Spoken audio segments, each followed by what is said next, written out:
Puji Tuhan. Shalom, selamat malam Bapak Ibu Saudara yang dikasihi Tuhan Yesus Kristus. Kita berjumpa lagi pada ibadah doa puasa malam hari ini. Sebelum saya sampaikan firman, mari kita berdoa. Terima kasih Tuhan buat kebaikan-Mu. Kau beri kami kekuatan untuk menyangkal diri di sepanjang hari ini. Dan saatnya Tuhan, kami rindu mendengar sebagian daripada firman-Mu. Urapi hamba-Mu, urapi jemaat-Mu. Biar firman yang kami dengar, kami terima malam ini memberkati, menguatkan, bahkan menjadikan kami jemaat yang kuat, yang tumbuh beriman sungguh di dalam Tuhan. Kuasa iblis roh jahat yang coba-coba merebut firman-Mu, kami tolak keluar di dalam nama Yesus. Kami sambut firman-Mu dalam nama Tuhan Yesus Kristus. Amin. Puji Tuhan. Selamat malam, Bapak Ibu Saudara yang dikasihi Tuhan. Firman Allah malam ini saya berikan judul Cara Hidup Jemaat Mula-Mula. Saya ambil dari Kisah Para Rasul, pasal kedua ayat 41. Demikian firman Tuhan. Orang-orang yang menerima perkataannya itu memberi diri dibaptis, dan pada hari itu jumlah mereka bertambah, kira-kira 3.000 jiwa. 42, mereka bertekun dalam pengajaran rasul-rasul dan dalam persekutuan. Dan mereka selalu berkumpul untuk memecahkan roti dan berdoa. Puji Tuhan. Saudara, inilah rahasia jemaat mula-mula.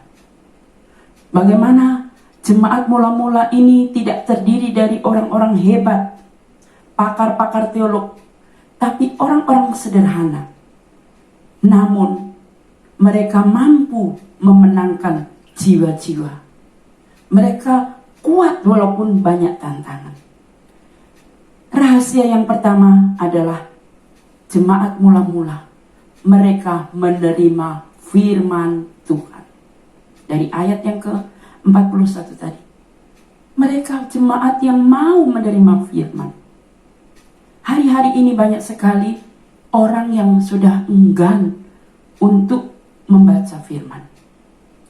Tapi sesungguhnya kalau saudara dan saya mau bertumbuh kuat di dalam Tuhan, menjadi kesaksian berkat bagi banyak orang, dari kita sendiri harus belajar mencintai Taurat Tuhan. Mencintai Taurat itu membaca Alkitab, saudara. Membaca Alkitab itu beda dengan membaca walaupun buku renungan. Entah itu renungan pagi, apapun itu namanya. Beda. Itu hanya tuntunan supaya saudara memahami firman. Tapi gak sedikit yang contoh ilustrasi itu jauh dari firman justru. Tapi kalau saudara baca firman Tuhan itu gak pernah salah. Firman itu sanggup berbicara, Roh Kudus menerangi hati kita. Sehingga firman itu membenarkan, menyucikan dosa kita, meneguhkan, menguatkan. Itu yang pertama.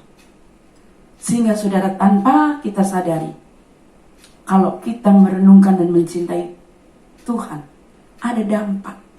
Jemaat mula-mula ini berdampak, saudara. Dampaknya apa? Ada orang tertarik cara hidup orang Kristen yang cinta Taurat, mencintai firman.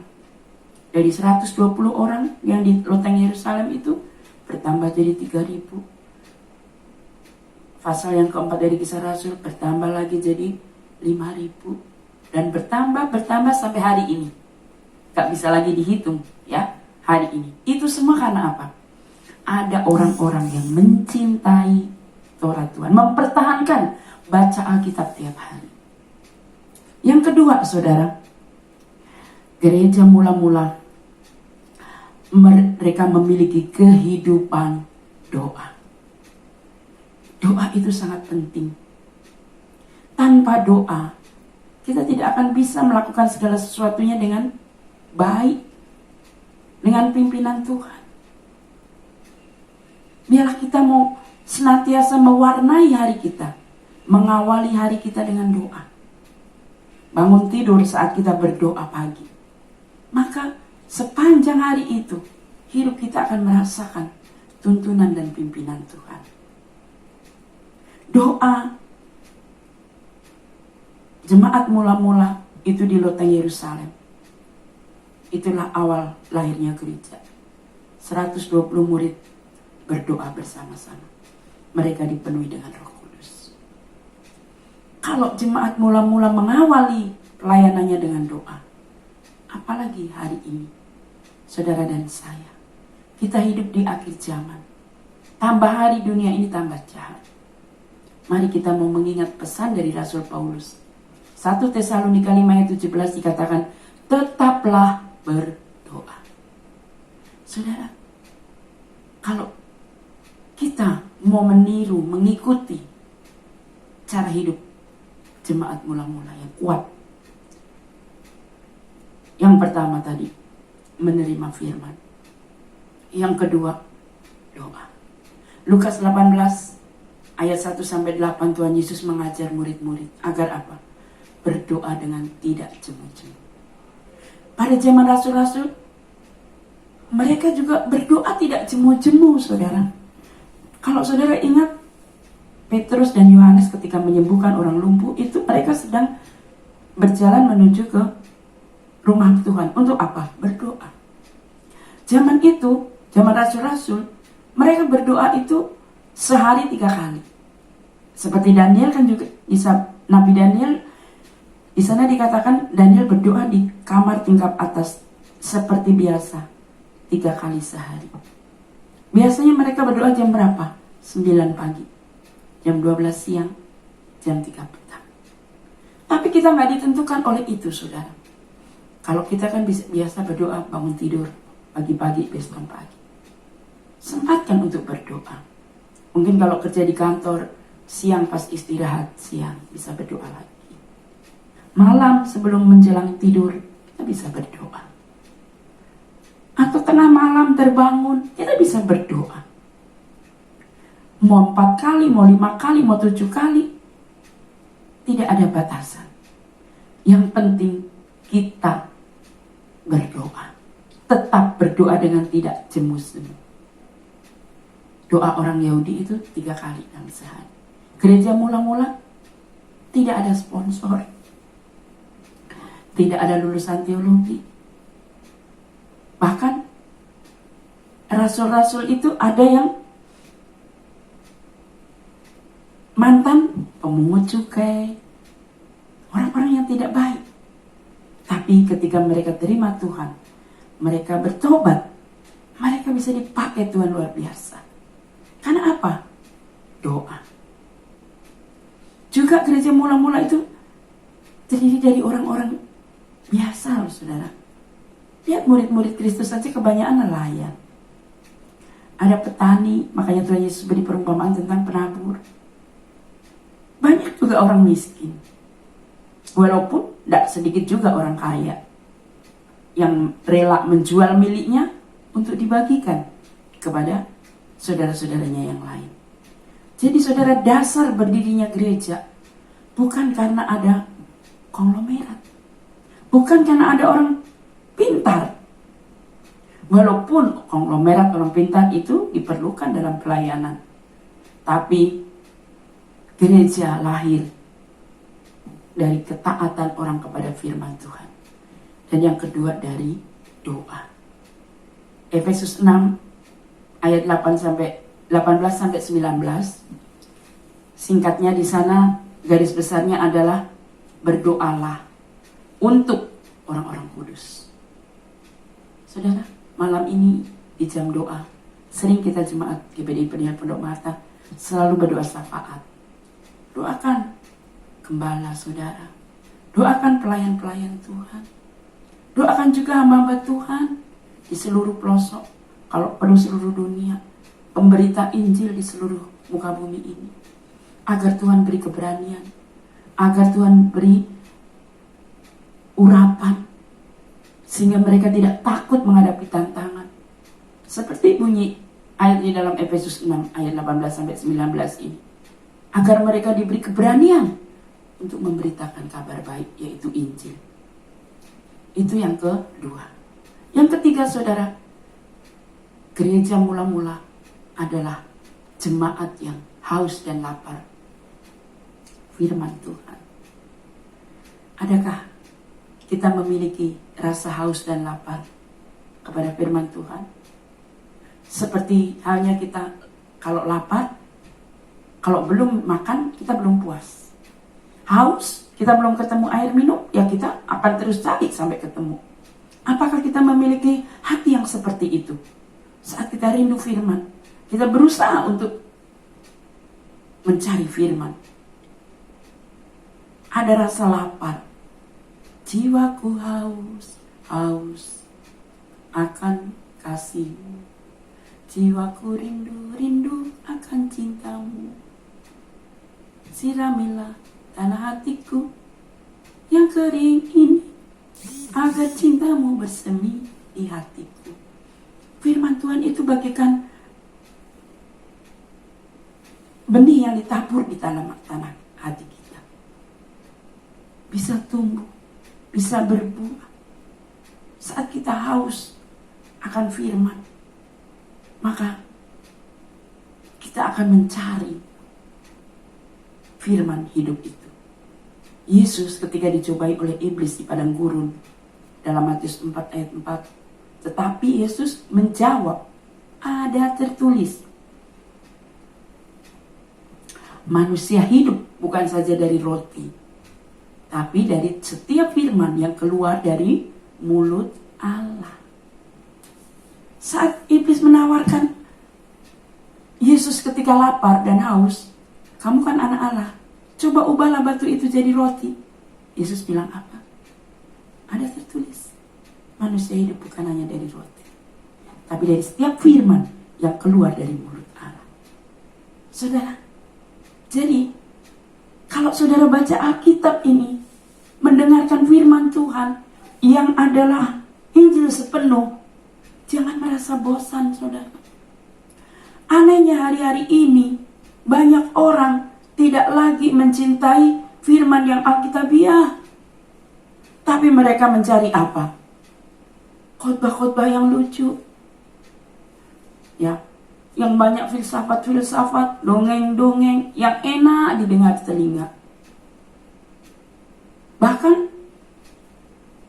ketika orang ke gereja, bukan hanya itu, ingin musik yang indah, ingin sesuatu yang limpah, gereja yang keuangannya melimpah, organisasinya rapi, jemaatnya penuh sesak. Itu kan konotasi orang sekarang itu mencari tempat yang seperti itu untuk beribadah. Tapi saudaraku yang saya kasih dalam Tuhan, semua itu baik. Dalam gereja punya musik lengkap itu baik, jemaat banyak itu baik. Tapi nomor satu tetap harus utamakan apa itu? Jemaat yang haus dan lapar firman Tuhan. Percuma gereja penuh sesak kalau kedatangannya itu tidak haus, rindu akan firman, tidak mencari Tuhan, maka semua sia-sia. Tapi beda dengan jemaat mula-mula, tidak ada fasilitas apa-apa jemaat mula-mula, tetapi karena mereka haus dan lapar firman, itulah yang membuat iman mereka bertumbuh. Dan yang keempat, gereja mula-mula takut akan Tuhan. Saudara, Kisah Rasul pasal 2 ayat 43 dikatakan, maka ketakutanlah mereka semua, sedang rasul-rasul itu mengadakan banyak mujizat dan tanda-tanda. Jadi rasa takut di sini adalah rasa hormat, kagum akan hadirat Tuhan. Adakah hari ini saudara memiliki rasa hormat, kagum? Ku kagum hormat akan Engkau. Adakah kecintaan kita, hormat kita kepada Tuhan, rasa takut kita kepada Tuhan itu seperti jemaat yang mula-mula? Mari kita kembali pada suasana gereja mula-mula, jemaat mula-mula. Bagaimana mereka begitu haus, lapar akan firman. Mereka begitu cinta berdoa. Mereka begitu butuh firman setiap hari, setiap waktu, setiap saat. Dan yang terakhir saudara, gereja mula-mula itu kuat dalam pelayanan dan persekutuan. Gereja yang sehat harus paham apa itu pelayanan. Saat kita memberikan hidup kita untuk Kristus, itu sebenarnya kita udah taken kontrak jadi pelayan Tuhan. Jadi orang Kristen itu otomatis dia pelayan Tuhan. Karena dalam Matius dikatakan, pergilah kamu, jadikan semua bangsa muridku, baptislah mereka. Jadi perintah untuk melayani, mencari jiwa, itu ditujukan kepada setiap orang percaya. Itulah tujuan Allah menciptakan. Kekuatan gereja bukan dari jemaat yang melimpah, banyak yang hadir, tapi berapa banyak jemaat yang mau melayani Tuhan, yang memberikan hidupnya untuk Tuhan. Pelayanan gereja itu sebetulnya bukan sepenuhnya tugas pendeta, tetapi tugas semua jemaat Tuhan. Seperti dalam 1 Korintus 12 ayat 12-31, di sana dinyatakan bahwa satu tubuh tapi banyak anggota. Tidak mungkin tubuh kita ini hanya terdiri dari mata saja, atau tangan saja, atau kaki saja. Tetapi ada mata, ada hidung, ada tangan, ada kaki. Masing-masing punya peran. Masing-masing melakukan tugasnya. Sehingga boleh dibilang tubuh ini menjadi sempurna. Karena banyak anggota itu tadi. Jadi saudaraku yang saya kasih dalam Tuhan, mari kita mau menjadi jemaat yang kuat dalam pelayanan dan persekutuan. Seperti halnya Kisah Rasul 1 ayat 15, sekali berkhotbah, tiba-tiba 3.000 orang bertobat dan mau dibaptis. Mungkin gak Petrus membaptis sendiri. Alkitab mencatat ada 119 murid-murid mereka, yang orang-orang yang sudah dianggap bisa melayani, membantu Petrus untuk membaptis. Sebab itu saudaraku yang saya kasih dalam Tuhan, tiap orang percaya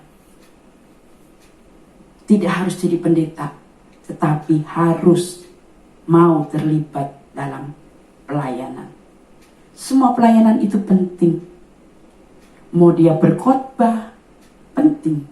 Pembawa renungan, pembawa pewarta, singer, musik, song leader, bahkan mengepel gereja, itu penting. Coba gereja kalau nggak pernah dipel. Pengatur bangku, itu penting.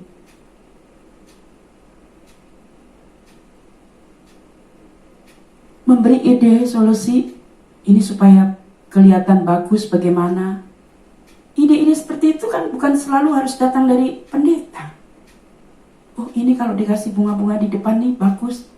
Kebetulan saya punya toko bunga, saya besok kirim bunga. Itu pelayanan, saudara. Pelayanan itu gak harus terlihat. Oh, saya ingin supaya muat banyak, ini gereja diperluas. Saya mau memberikan tanah saya untuk buat gereja. Dia nggak selalu harus jadi tukang batu. Dia berikan uangnya atau tanahnya untuk gereja. Itu pelayanan, saudara.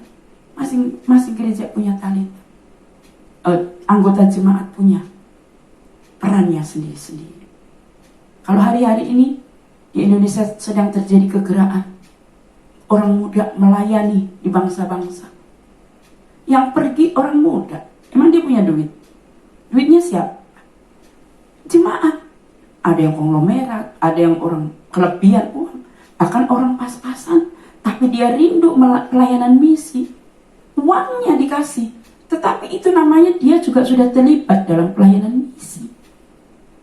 Mungkin dia kasih pesawat, beli tiketnya. Itu pelayanan, saudara. Gereja mula-mula disebutkan orang yang kaya, mereka menjual harta miliknya untuk dibagikan. Berarti gereja mula-mula pun gak semua orang kaya. Tapi kenapa bisa berjalan? Karena mereka memerankan tugasnya, perannya masing-masing. Berbeda tapi satu anggota. Banyak anggota, satu tubuh. Nah, malam ini, mari kita mau terlibat dalam pelayanan dan persekutuan untuk pelayanan pekerjaan Tuhan. Maka saudara, kita akan melihat kemajuan. Kemajuan sekali lagi bukan banyaknya jemaat, besarnya gedung, tetapi terdiri dari gereja yang terdiri dari jemaat yang cinta Tuhan, yang mau melayani Tuhan, yang kuat, tidak mudah tumbang oleh masalah persoalan. Puji Tuhan, demikian firman Tuhan. Kita akan sama-sama berdoa. Terima kasih Tuhan buat firman-Mu. Tanamkan firman-Mu dalam hati kami. Biar di ibadah doa puasa malam ini kami mau satukan hati menyembah Engkau dari rumah kami masing-masing. Dan kami pun boleh bersyafaat untuk pelayanan, untuk gereja, untuk negara, untuk hamba-hamba Tuhan di seluruh Indonesia, bahkan dunia. Biar lewat hidup kami, nama Tuhan dipermuliakan. Dalam nama Tuhan Yesus kami berdoa. Amin.